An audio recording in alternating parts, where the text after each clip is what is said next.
अस्सलाम वालेकुम दोस्तों, कैसे हो आप? उम्मीद करता हूँ आप ठीक होंगे। आज की वीडियो शुरू करते हैं। आज की वीडियो यूके वीज़े के बारे में है, यूके वर्क परमिट के बारे में, care home visa, health care visa and care worker वीज़े के बारे में आज की वीडियो है।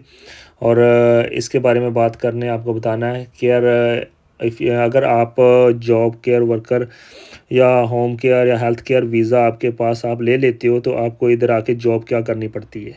और इसके बारे में मैं आपको बताता हूँ कौन सी 2-3 टाइप की जॉब होती हैं और आपको उस जॉब में क्या करना पड़ता है।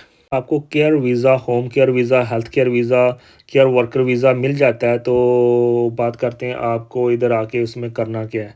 केयर केयर का मतलब तो हर एक को पता है, आपने ख़्याल रखना है, किसी का ख़्याल रखना है। ये वीज़ा आप 2 तरह से हासिल कर सकते हो। एक तो एनएचएस डायरेक्टली आपको स्पॉन्सर दे तो वो आप कर सकते हो, क्योंकि वो करती नहीं, एनएचएस डायरेक्टली करती नहीं, और एक प्राइवेट एजेंसियाँ बनी होती हैं, उनके थ्रू आप ले सकते हैं। जो एजेंट जो होते हैं वो इस्तेमाल करते हैं, वो यूज़ करते हैं, वो प्राइवेट एजेंसी होती है जो उनको हेल्थ केयर बने होते हैं, उनको उनके ज़रिए वो एजेंट होते हैं जो वीज़ा लेके देते हैं। अभी बात करते हैं इसमें आपको करना क्या होता है। और क्या आपने, जो बूढ़े होते हैं, जो बीमार होते हैं, जो मेडिकल जिनको कोई इशू होता है या उसको उनको कोई मेंटली इशू होता है जिसको हम डिसेबल वगैरह बोलते हैं, आपको उनका ख़्याल रखना होता है हेल्थ केयर वीज़े में। सिर्फ़ उनका ख़्याल रखना होता है, आपने उनको मेडिकल वगैरह, हेल्थ वगैरह उसको उनकी नहीं चेक करनी होती, वो तो उनके लिए एनएचएस ने नर्स प्रोवाइड की होती है, वो सब कुछ मेडिकेशन चेक और चेकअप वगैरह वो नर्स ही करती है। आपको उनका ख़्याल रखना होता है। अगर कोई बूढ़ा आदमी खा नहीं सकता तो उसको खाना खिलाना होता है। अगर वो वॉशरूम नहीं जा सकता तो उसको वॉशरूम कराना होता है। अगर वो नहा नहीं सकता तो उनको नहाना होता है, नहलाना होता है। और अगर वो बाहर जाना चाहता है किसी पार्क में या किधर उसका आउटिंग के लिए, उसको आपको लेके जाना होता है। इस जॉब में आपको ये नहीं, आपने सिर्फ़ मर्द मर्द का ख़्याल रखना है और औरत औरत ने ख़्याल रखना है और औरत का ख़्याल रखना है, नहीं। औरत को मर्द की जॉब भी दी जा सकती है और मर्द को औरत की जॉब भी दी जा सकती है। और होम केयर या हेल्थ केयर, जो होम केयर बने होते हैं, उधर सिर्फ़ कोई ओल्ड पर्सन ही नहीं होते, उधर यंग पर्सन भी होते हैं जिनका आपको ख़्याल रखना होता है। मतलब उधर बूढ़े भी होते हैं और यंग भी होते हैं, लड़कियाँ भी होते हैं, लड़के भी होते हैं जिनको मेडिकल इशू होता है, कोई डिसेबल होते हैं, उनका भी ख़्याल रखना आपको पड़ जाता है। और आपने ये नहीं सोचना कि आपको सिर्फ़ बूढ़े आदमी की लुक आफ्टर करनी है, नहीं, आप किसी की भी आपकी लुक आफ्टर करनी पड़ती है। फिर ये जॉब आपको किसी होम केयर के अंदर भी मिल सकती है, और किसी के घर में जाके 2 आवर 3 आवर दिन में 2-2 3-3 आवर हर किसी के घर में जाके भी ये आपको करनी पड़ सकती है। ये नहीं आपकी ये जॉब एक ही जगह पे हो सकती है, वो तो आपको होम केयर बताएगा आपने क्या करना है इस जॉब के बारे में और किधर जाना है। अभी मैंने आपको ये तो बता दिया है, अभी health care visa, care worker visa, home care worker visa क्या होता है। और अभी इसके ऊपर बात करते हैं कि यूके में इसके बारे में अभी लोग क्या सोच रहे हैं। लोगों को तो यही सारों को पता ना, अभी हेल्थ केयर वीज़ा मिल रहा है और उनको ये नहीं पता हकीकत क्या है इसकी, यूके में क्या हकीकत चल रही है। अगर कोई भी यूके में अगर कोई भी फ्रॉड अभी चल रहा है ना, जो सबसे बड़ा चल रहा है, क्योंकि यो वो भी हेल्थ केयर वर्क वीज़े के ऊपर ही चल रहा है। हेल्थ केयर वीज़ा, क्योंकि हर बंदे को हेल्थ केयर वीज़ा चाहिए, क्योंकि ये बात बहुत मशहूर होगी, हेल्थ केयर वीज़ा यूके दे रहा है और इसके ऊपर ही सबसे बड़ा फ्रॉड यूके में चल रहा है, हेल्थ केयर वीज़े के ऊपर ही। अगर मेरे से पूछो ना, अगर भी यूके में हेल्थ केयर वीज़े की जॉब अभी है, तो मैं आपको अपने एक्सपीरियंस से बताऊंगा, क्योंकि मैं आपको लोगों से मिलता रहता हूँ, बाहर जाता हूँ, जॉब पे देखता हूँ, तो मैं बोलूँगा नहीं, अभी कोई जॉब अवेलेबल नहीं है हेल्थ केयर वीज़े की। और आप सोच रहे होंगे कि हमें तो एजेंट बोल रहे हैं कि आप मुझे 18,000 20,000 पाउंड दो और आपको हेल्थ केयर वीज़ा लेके देते हैं, आप यूके में जाओ, उधर जाके याशी करो, काम करो और आप अपना फ्यूचर बनाओ उधर जाके। तो मैं आपको बताता हूँ इसके बारे में, ऐसा सोच तो हर बंदा सकता है, पर ऐसा इधर यूके में कुछ नहीं है। अगर आप सोचते हैं ना उधर जाके फ्यूचर बनाएंगे, ऐसे करें, अभी तो ये सारे आपके साथ फ्रॉड करते हैं, फ्रॉड करना चाहते हैं, मतलब स्कैम करते हैं ये जो एजेंट बैठे हुए हैं उधर। एजेंट बैठे हुए हैं ना, ये आपसे 20,000 25,000 पाउंड लेके आपको वीज़ा ले देते हैं, इधर हेल्थ केयर वीज़ा ले देते हैं और आपको वो इधर पहुँचा देते हैं। और जो इधर लोग हैं ऑलरेडी जिनके पास हेल्थ केयर वीज़े हैं वो इधर रो रहे हैं क्योंकि उनके पास जॉब नहीं है, जॉब करने को नहीं है। आपको मैंने पहले भी एग्जांपल दी थी, मेरा एक फ्रेंड था, वो इंडिया से आया था और उसका फ्रेंड अभी हेल्थ केयर वीज़े के ऊपर आया है और वो कह रहा है 4 महीने हो गए मुझे घर में बैठे हुए, मेरे पास जॉब नहीं है और मुझे खाने के लिए मेरे पास पैसे नहीं है, मैं इंडिया से मंगा कर पैसे खा रहा हूँ और मुझे एक दिन सिर्फ जॉब पे बुलाया और वो कहते हैं मेरा हमारे पास आवर नहीं है। जब वो इधर आ जाते हैं हेल्थ केयर वीज़े के ऊपर तो वो उनको उनको वर्क्स आवर नहीं मिलते। वर्क आवर्स का मतलब है ये कि इधर यूके में अगर आपको 40 आवर मिल रहे हैं ना वीक के, तो वो फुल टाइम वर्क में होता है। अगर आपको 20 आवर 10 आवर 15 आवर मिले तो वो पार्ट टाइम वर्किंग आवर में होता है। आपको यूके में 40 आवर वीक के मिल रहे हैं ना, तो आप अपनी वाइफ और एक बच्चे को इजीली पाल सकते हैं। अगर आपको 40 आवर हेल्थ केयर वीज़े के ऊपर मिल रहे हैं ना, तो आपके लिए बहुत अच्छा है। और आपको सबसे बड़ी प्रॉब्लम ही इधर फ्रॉड ये चल रहा है, सबसे बड़ा फ्रॉड ही ये सिर्फ आवर के ऊपर चल रहा है। जो लोग उधर से आ जाते हैं फिर वो एजेंट हैं इधर, उनको नहीं पता होता इधर उन्हें क्या आवर मिलेंगे। उनको तो बताया जाता है कि आपको 40 आवर वीकली के मिलेंगे, आपको फुल टाइम आपकी जॉब मिलेगी उधर।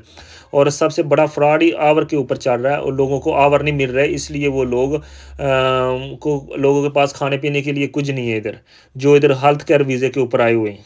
वो जो इसलिए वो ना मैं कह रहा हूँ, वो जब आवर नहीं मिलते आपको तो वो एजेंट तो आपको इधर लाके छोड़ देते हैं। जब वो होम केयर के पास जाते हैं वो तो कहते हैं हमें अभी बंदे नहीं चाहिए, हमारे पास तो जॉब ही अवेलेबल नहीं है।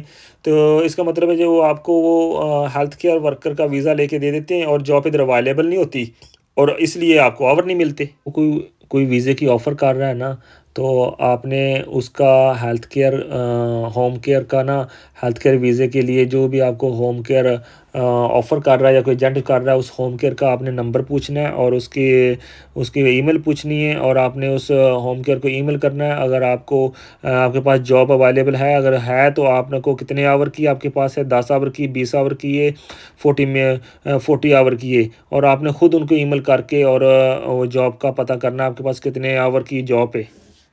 आपने पूछना है होम केयर वालों से कि ये एजेंट आपका ये ऑफ़र कर रहा है जॉब की, आप इसके पास लाइसेंस है या नहीं। लाइसेंस स्पॉन्सरशिप का होता है ना वो लाइसेंस, वो इसके पास है कि नहीं, वो भी आपने आपने उनसे पूछना है कि इस होम केयर का इसके पास लाइसेंस है या नहीं है, और फिर आपको पता चल जाएगा। हो सकता है उनके पास जॉब हो होम केयर के पास 20 आवर की, पर आपको 40 आवर चाहिए होगा, वो 40 आवर की उनके पास जॉब ना हो। और आपको एक फैमिली को पालने के लिए, खिलाने के लिए 40 आवर ही काम करना पड़ता है वीक में। 40 आवर से ज़्यादा भी कर सकते हो पर 40 आवर ही करना पड़ता है। लीगली आपको 40 आवर ही आपको काम करना पड़ता है। बहुत से केयर होम है जो प्राइवेट एजेंसियों की तरफ से, वो उन्होंने सिर्फ खोले हुए थे 2-3 साल से जो ओपन हुए हैं, और सिर्फ लोगों को बुलाने के लिए। और जब लोगों को बुला लेते हैं और बहुत बहुत सी फैमिलियाँ इधर बुला ली हैं उन्होंने, वीज़े दे दिए हैं, और वो जब इधर आके जॉब का पूछते हैं वो कहते हैं हमारे पास तो काम ही नहीं है। और इधर स्कैम ही ये चल रहा है, बंदे को तो बुला लेते हैं पर काम नहीं देते। काम अगर ना दोगे तो फिर बंदे ने तो इधर आके स्ट्रगल ही करनी है, बंदे को खाने पीने के लिए स्ट्रगल होती है। आप अपना सब कुछ बेचकर पाकिस्तान इंडिया से इधर आते हो तो इधर आके भी आपको स्ट्रगल करनी पड़ती है। तो फिर इधर आने का फ़ायदा क्या है बंदे को। इधर हेल्थ केयर वीज़ा के ऊपर आते हैं, आपको फुल टाइम जॉब नहीं मिलती, इधर आके आपको 20 आवर मिलती है, आपका वीज़ा भी रिजेक्ट हो सकता है। अगर आप फुल टाइम के वीज़े के ऊपर आए हो, 40 आवर पर वीक, आपको 20 आवर पर वीक मिल सकती है और आपकी सैलरी कम है, तो आपको नेक्स्ट आपकी एक्सटेंशन आने वाली है 2 साल बाद, 2.5 साल बाद, वो आपकी एक्सटेंशन नहीं होगी आपको, कि आप को फुल टाइम काम नहीं मिल रहा, आप टैक्स नहीं पे कर रहे। अगर आपको 5 साल का वीज़ा आपके पास, तो 5 साल आपको काम करना है, उसके ऊपर आपको टैक्स देना है, सारा कुछ चेक करना, गवर्नमेंट चेक करेगी, फिर आपको वो इधर परमानेंटली नेशनलिटी देगी जब रहने की 5 साल बाद, अगर आपने टैक्स वगैरह सब कुछ पे किया हो। अगर आपके पास काम ही नहीं है, हेल्थ केयर वीज़ा है, तो वो वीज़े को क्या करना है, वो तो वीज़ा आप फिर इधर इलीगल हो जाएगा, आपने टैक्स नहीं पे किया, कुछ नहीं किया, वो तो आपके लिए अच्छा नहीं है। इसलिए आपको आने से पहले सब कुछ फाइंड आउट करके आपको जॉब कितने आवर मिलेगी उधर, फिर आना है। आपने खुद फाइंड आउट करना है, एजेंट आपके लिए नहीं करेगा ये। अगर आपको कोई एजेंट जानने वाला है या इस तरह, उसके ऊपर तो आप यकीन कर सकते हो, वरना वो सब एजेंट फ्रॉड ही कर रहे हैं। आप ये सोच रहे हैं कि अब हमें हेल्थ केयर वीज़ा मिल जाएगा, हम जॉब किसी और जगह पे जाके कर लेंगे और ना ही अपना आपको कोई अगर आप वीज़े वाला जब आपको कोई जॉब देने वाला पूछता है आप आपके पास कौन-सा वीज़ा अगर स्पॉन्सरशिप का बोलते हैं ना तो वो 40 आवर का होता है।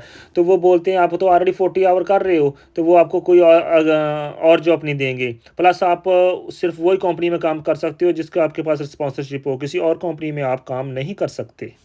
कई लोग सोच रहे हैं कि हमें हेल्थ केयर वीज़ा मिल जाए, हम उधर जाके कैश एंड हैंड काम कर लेंगे। कैश एंड हैंड काम आप किसी के पास करोगे तो वो इल्लीगल होगा। आपको नेक्स्ट वीज़ा एक्सटेंशन वगैरह कोई भी आपको नहीं मिलने वाली। आप हेल्थ केयर वीज़े के ऊपर आए हो, आप इल्लीगल काम कर रहे हो किसी के पास से कैश एंड हैंड और आपका वीज़ा भी वो कैंसल हो जाएगा क्योंकि आप टैक्स नहीं पे कर रहे, कुछ नहीं कर रहे, तो फिर वो आपका वीज़ा भी कैंसल हो सकता है। प्लस आपको ये सोचना चाहिए यूके आने से पहले आपने 80-90 लाख रुपए दिया है वो एजेंट को और आपने ज़िंदगी की जमा पूँजी करके उनको दिया होता है, तो वो आप इधर आके वो भी आप अपनी लूज़ कर लोगे।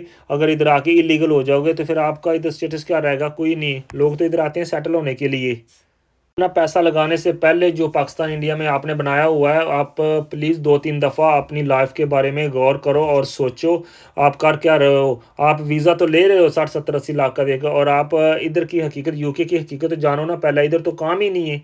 तो वो इधर आके क्या करोगे? उनके पास तो काम ही नहीं है, जो आपको कह रहे हैं हेल्थ केयर वीज़ा आप ले लो, उनके पास तो काम ही नहीं है।